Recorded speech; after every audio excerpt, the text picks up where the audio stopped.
السلام علیکم ورحمۃ اللہ وبرکاتہ۔ بسم اللہ الرحمن الرحیم۔ مصیبت زدہ کو دیکھ کر یہ دعا پڑھیں۔ سنن ترمذی حدیث نمبر 3431۔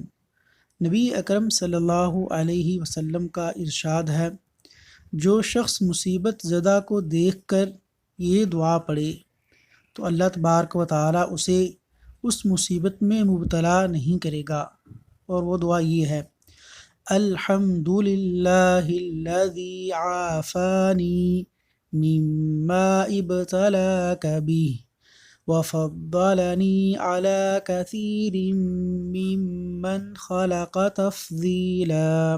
ترجمہ: تمام تعریفیں اس ذات کے لیے ہیں جس نے مجھے اس بلا سے محفوظ رکھا جس میں تجھے مبتلا کر رکھا ہے، اور جس نے مجھے کثیر مخلوق پر فضیلت عطا فرمائی۔ اللہ تعالی عمل کی توفیق عطا فرمائے، آمین۔